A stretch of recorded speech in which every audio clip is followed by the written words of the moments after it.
Hey everyone, I hope that you're having a great start to your week. I really thought that this was an important topic to go over.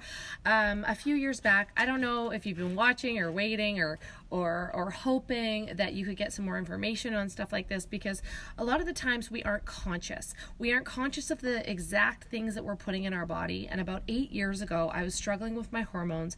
I was struggling with weight gain, even though I thought that I was healthy.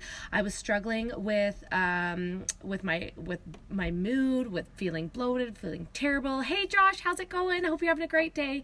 I was struggling with all these things, and I went to see a hormone specialist, and the first thing that she told me to do was cut out sugar. Now that seems like a really easy thing. Like, don't give your kid a lollipop, or don't give them soda, or don't, give them cake or cupcakes, or reward them with ice cream after dinner. It seems like a really simple thing to do, but we don't necessarily recognize what is in our food until we read the labels. So it's really important that we start reading labels, because you may be giving your kids peanut butter and jam sandwich, and in the jam there's high sugar content, in the bread there's high sugar content, and it's not naturally occurring. So it's time to start reading the labels, and here are 4 things that you should know before you feed your kids sugar. So number 1, eating sugar contributes to weight gain in kids, which puts kids at a risk for being diabetic, having high blood pressure, and having high cholesterol. Now, those are 3 major contributors to heart disease. And did you know that the leading cause of death in adults is heart disease? So the next time, yeah, Josh, I know, having sugar and sweets and drinks, especially drinks, right? And that actually brings me to my second point. So you're right on par. Number 2 is sugary drinks. When you give them to your kids, it spikes their insulin levels. It's also really terrible for their teeth. Can contribute to gum disease, can contribute to cavities. And if you don't know that your health is tightly tied to your mouth health, that's really hard to say, mouth health, that can actually contribute. When people get root canals, they've actually linked that to heart disease. So if you are not setting your kids up for success and creating good habits by skipping the juice, skipping the soda, skipping the milk, skipping even diet drinks, you're affecting their mouth health and their teeth health and their gum health, which can contribute to all those things as well. Now, in 1984, less than 5% of kids were diagnosed with type 2 diabetes. In 1984, okay? Today, it's 30 to 50%, depending on social economic factors and where they live. 30 to 50% up from 1994, from less than 5%. This is a huge, huge issue. Now, number 3, this also, when they eat or drink sugar, contributes to negative behavior. It can contribute to fatigue, laziness, moodiness, anxiousness, even aggressive behavior and temper tantrums. It can contribute to all of those things. When my husband was young, he was very hyperactive. Like, they thought he had ADHD. The doctor wanted to put him on Ritalin, but his mom started doing research and took him off all processed foods, because a lot of processed foods have sugar.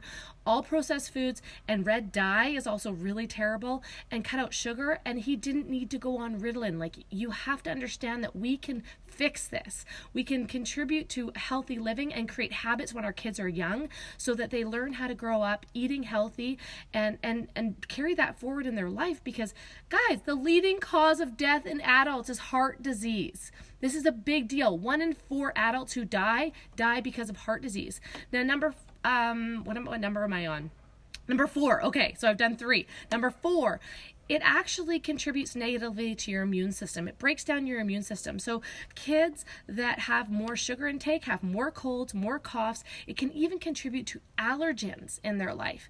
You get more allergens, are more prevalent in kids that have sugar. So all of those things are contributing negatively to your kids when you're feeding them sugar. Again, it's really important that we start checking labels, because sugar is in sauces, in processed foods, and the things that we think we're feeding our kids that are healthy, they're not healthy. So it's time that we wake up, we start paying attention, because we need to give our kids healthy habits to move forward. Now, if you would like a list of really fun, healthy treats that your kids will love, just PM me. I'm happy to share that list with you.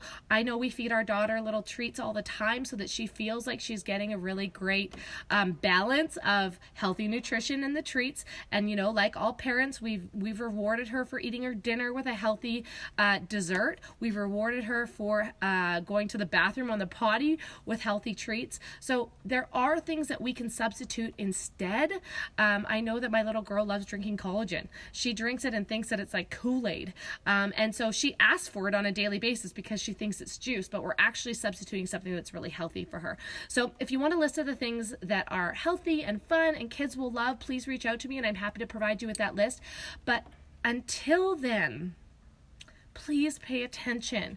It can contribute to weight gain, diabetes, high blood pressure, high cholesterol, which are the three major factors that contribute to heart disease, which is the leading cause of death in adults.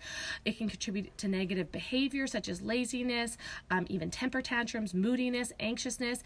It can contribute to their mouth health if they're drinking sugary drinks, which actually can contribute to heart disease as well as going into your adulthood. And it also compromises their immune system. So these are all things that you should know before you feed your kids or give them a sugary treat. I hope that this helps. If this means something or has provided some value to you, please tag a friend or share it with a friend, because I know that we need to get the word out. Okay, we need to get the word out because our society is sicker and heavier and lazier and lacks energy more than our previous generations because we're not living life the same way. I know that my Noni at 104, she passed away when she was 104, had a garden that was almost an acre and ate from the garden that she grew her own food from, and that contributed to a long life. This is the first generation where our life expectancy is actually going backwards. It's time to wake up. Hope you guys have a great day. We'll see you soon. Bye.